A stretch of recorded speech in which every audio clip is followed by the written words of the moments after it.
Во продолжение на нашата програма ќе ги гледате вестите. Добро вечер, почитувани гледачи. Советот на општина Кавадарци утре ќе одржи редовната 58 седница. Советот на општина Кавадарци утре со почеток од 12 часот ќе ја одржи редовната 58 седница. На дневен ред се предлог програмите за изменување и дополнување на програмата за изработка на урбанистички планови, програмата за изменување и дополнување на програмата за развој на општина Кавадарци, предлог одлуката за утврдување на потребата од донесување на нова урбанистичко-планска документација за објекти надвор од планскиот опфат, одлука за одобрување на средства од буџетот на Сдруженијето Градски ракометен клуб Тиквеш 2014. Пред советниците се решенијата за разрешување и именување на представници на општина Кавадарци во училишните одбори на гимназијата Добри Даскалов, Средното општинско училиште Киро Спанџов Брко и во Средното општинско земјоделско шумарско училиште Ѓорче Петров. На 58-та седница на дневен ред е одлуката за донација на средства на синдикална организација на јавното предпријатие Комуналец, донесена од управниот одбор, одлуката за донација за остварување на проект од јавен интерес, донесена од управниот одбор на седница одржана на 1 јуни годинава, предлог одлука за поништување на одлуката за давање на согласност на годишен план за вработување во општина Кавадарци и предлог одлука за давање согласност на годишен план за вработување во општина Кавадарци за 2017 година. Редовна седница 49-та поред утре ќе одржи и Советот на општина Неготино. Советот на општина Неготино утре со почеток во 16 часот ќе одржи 49-та редовна седница. На дневен ред на истата како први две точки се предлог решенијата за давање на согласност на годишниот план за вработување за 2017 година на општина Неготино и територијалната противпожарна единица. Наредните точки од број 3 до број 13 претходно беа разгледувани и се одлучуваше по истите на седниците 47 и 48. Станува збор за предлог одлука за утврдување на деталниот урбанистички план за дел од урбана заедница 7, урбан блок 7.1, катастарска општина Неготино. Потоа предлог одлука за прифаќање на иницијатива за отпочнување на постапка за измена на детален урбанистички план за урбана заедница 5, дел од блок 3, катастарска општина Неготино. Па предлог одлука за прифаќање на иницијатива за отпочнување постапка за изработка на урбанистички план вон населено место за стопански комплекс во катастарска општина Курија, како и предлог одлука за изменување и дополнување на програмата за изработка на урбанистички план на простор на општина Неготино. Седма точка е предлогот за изменување и дополнување на програмата за работа во областа на располагање со градежно земјиште во сопственост на Република Македонија на подрачјето на општина Неготино. Потоа предлог позитивното мислење по програмата за организирање и реализирање на екскурзии и други слободни активности во основното училиште Страшо Пинџор. Девета точка е предлог решенијето за давање согласност на планот за вработување за 2018 година на локалната библиотека Страшо Пинџор Неготино, како и предлог решенијето за давање согласност на одлуката на управниот одбор на јавното предпријатие Комуналец за цените во спортско-рекреативниот центар Младост. Последните три точки всушност се предлог одлуки, и тоа за измена на распоредот на средствата во општинскиот буџет, за утврдување и дополнување на деталниот урбанистички план за урбана заедница 5, урбан блок 5.1 во Неготино и предлог одлука за утврдување на потреба од донесување на урбанистичка планска документација за вклопување на бесправно изградени објекти во урбанистичката планска документација.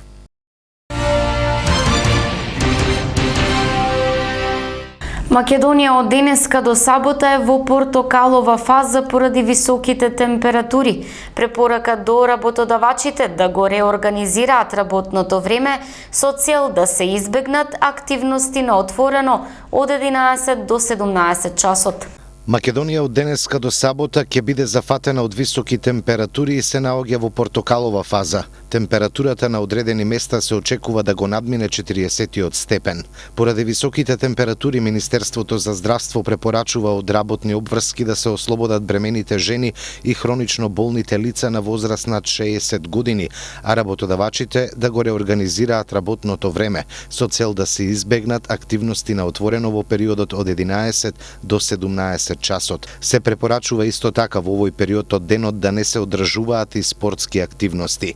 На граѓаните им се препорачува да ги почитуваат општите препораки за заштита од високите температури, како што се заштита од директна сончева изложеност, консумирање лесна храна и течности, хигиенски начин на подготовка на храната и редовно земање на терапијата кај хронично болните лица. Високите температури ги алармираа надлежните, но допринесуваат и организациите со своите активисти. Втор ден во Кавадарци преку проектот Подај рака се мери крвен притисок и шекер во крвта. Високите температури и препораките на повеќе надлежни институции за заштита од жолтата алертна фаза која го донесе топлотниот бран и во Кавадарци ги алармира и повеќето организации со своите активисти. На градскиот поштад во Кавадарци втор ден преку проектот Подај рака повеќе волонтери им помагаат на случајните минувачи преку мерење на крвен притисок и шекер во крвта. Помош им се дава и на ранливите категории.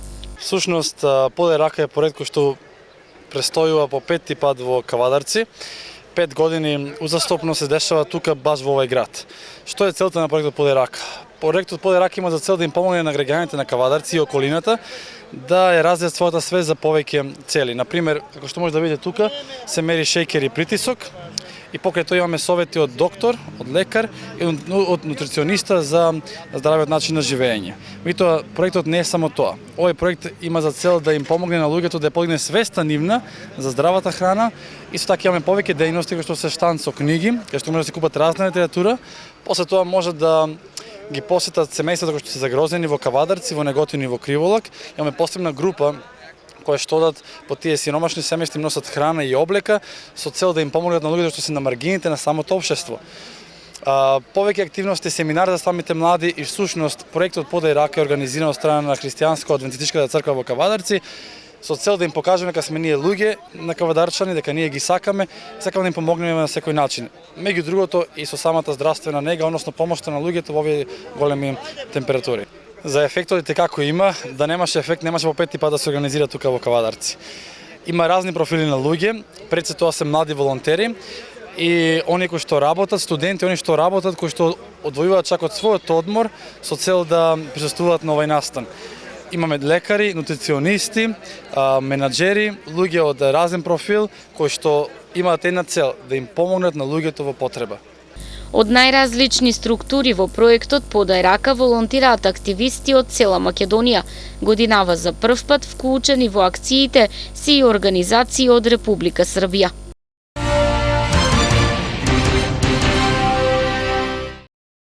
Во срцето на Скопје е отворен нов центар бар кој се наоѓа на улица Димитрije Чуповски, односно поранишното место на Макдоналдс. Инвестицијата на Кожувчанка ДОО Кавадарци е во вредност од 350.000 евра и овозможи 26 нови вработувања.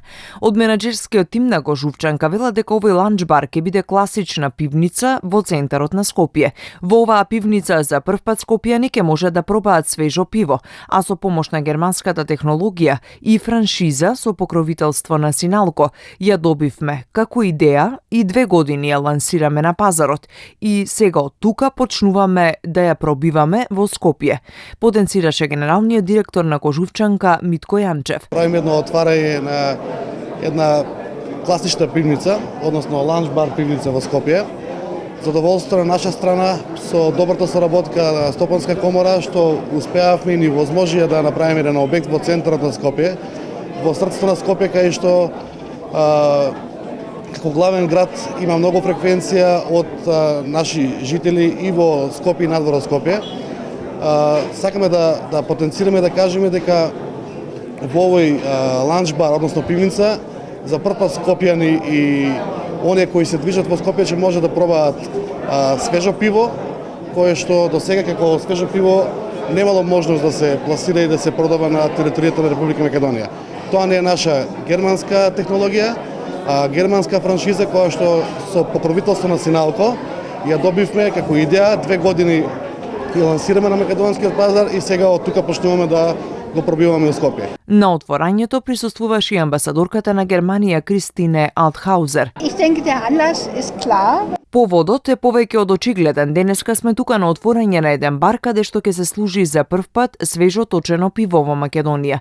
Срдечна благодарност за поканата. Навистина сум среќна што можам да учествувам на ова отворање. Wir haben eben drüber gesprochen, wir hatten gestern Сакам да истакнам големата благодарност до господин Јанчев и извонредната соработка помеѓу Кожувчанка и нас. И многу добро се сеќавам кога стапив на оваа функција во Македонија.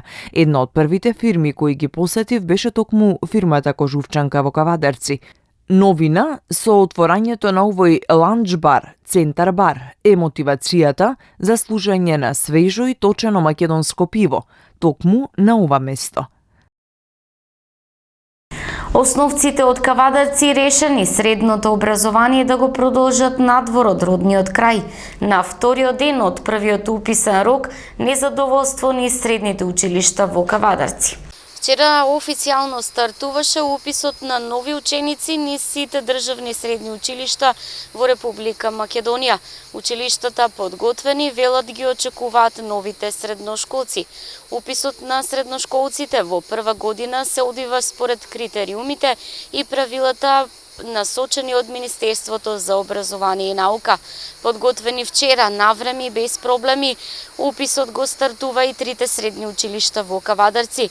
Велат дека очекуваат нова генерација на средношколци, која низ нивните клупи во модернизирани и современи образовни услови ќе жнеат нови успеси. Градот во кој некогаш во средно училиште се запишуваа и по 200 ученици од страна, сега нема доволно средношколци за своите училишта. Официјална статистика колку основци заминуваат, а колку нови средношколци од страна доаѓаат во Кавадарци се уште нема. Не се дефинитивни ни бројките на ученици запишани во средно образование до денеска, но се мали и незадоволителни. Од овој уписен рок резултатите ќе бидат објавени утре. Следниот упис е на 5 јули, но останува и понатаму во сила правилото училиштата кои нема да го пополнат предвидениот број на нови ученици да запишуваат до крајот на август. Околу 480 оделенци го завршиле основното образование во Кавадарци. Средните училишта искрено се надеваат дека оваа бројка ќе се слее и во нивните училишни клупи, но реалноста во овие 2 дена е сосема поинаква. Околу 200 ученици до денеска се запишале во средно образование во гимназијата Добри Даскалов во Кавадарци. Прилично мал е интересот за упис во двете средни училишта во нашиот град. Објаснувањата се дека голем дел од завршените основци во Кавадарци заминуваат средно образование и да изучуваат надвор од нашиот град. Велат и интересот е голем за медицинските и козметичките струки. Токму поради тоа, средните училишта ја гледаат причината за недостаток на ученици во нивните клупи. Започна исплатата на субвенциите за тутунот. Започна исплатата на субвенциите за тутунот. Во Министерството за финансии се испратени налозите за вкупно 1,5 милиони денари или 25 милиони евра. Како што соопшти министерот за земеделство, шумарство и водостопанство Лјупчо Николовски, земеделците вчера попладнево и денес можеа да си ги подигнат парите од банките. По речиси еден месец успеавме да ги деблокираме процесите за да почне исплатата на финансиската поддршка. За само 1,5 ден тутунопроизводителите може да ги добијат средствата без било какви селективни процедури, постапки и калкулации, нагласи Николовски на пресконференција во владата.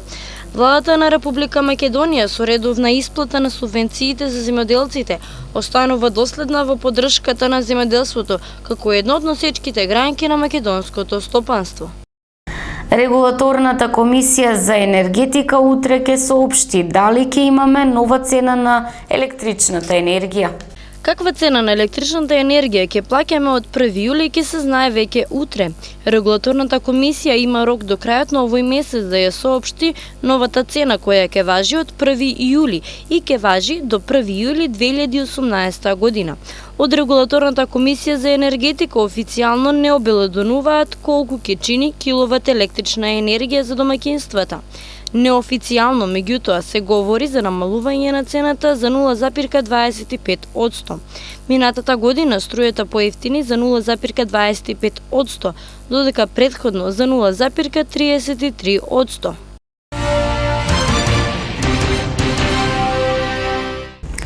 Фолклорниот ансамбл Танец утре на градскиот плоштад со концерт за кавадарчани. И оваа година Војната академија Генерал Михајло Апостолски Скопје по 8 пат е носител на меѓународниот високообразовен и одбранбено-безбедносен проект Летен кампус 2017.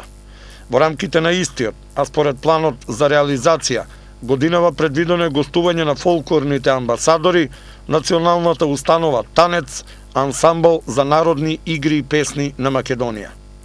Предвидено е концертот да се одржи утре, 30 јуни, петок, на градскиот плоштад во Кавадарци во време траење од 20 до 22 часот. Покрај Војната академија, носители и организатори на настанот се и општина Кавадарци и Домот на културата Иван Мазов Климе од Кавадарци.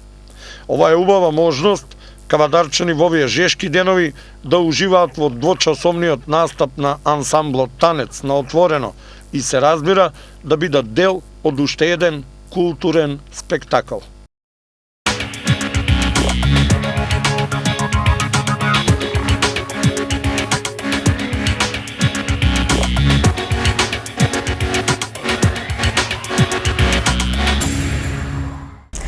Стартува новата сезона во Лига Европа, предизвици за Пелистер, Шкендија и Работнички.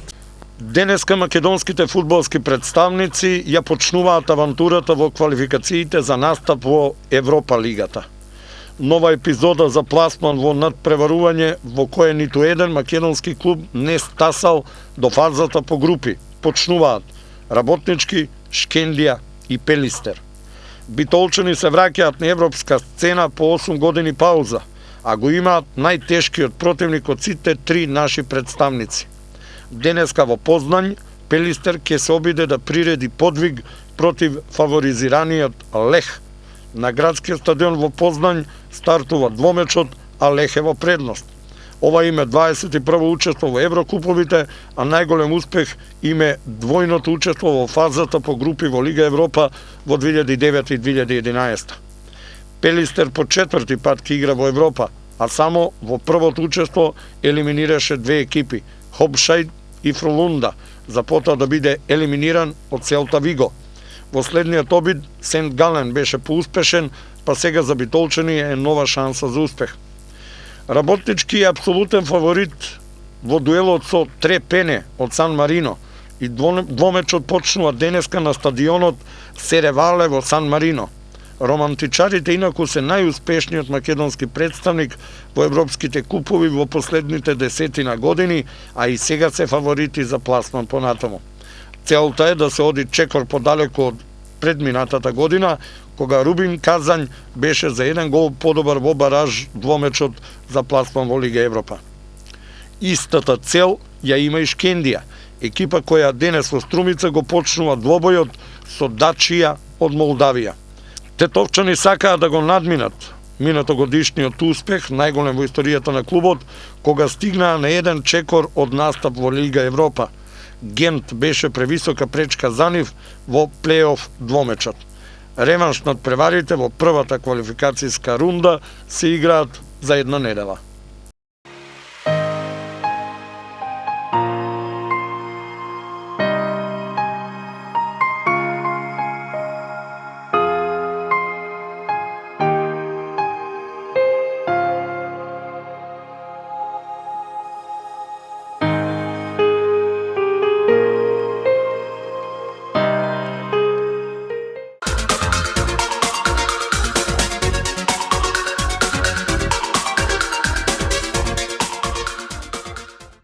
Следува временска прогноза. Времето утре сончево и многу топло со слаб до умерен западен ветер, UV индексот ќе биде 9, а температура до 40 степени. Во недела поради продурна, влажна и посвежа воздушна маса од север ќе има врнежи од дожд и појава на грмежи, ќе дува засилен северен ветер кој ќе услови значително опаѓање на температурата. Гледавте вести, имајте пријатна вечер.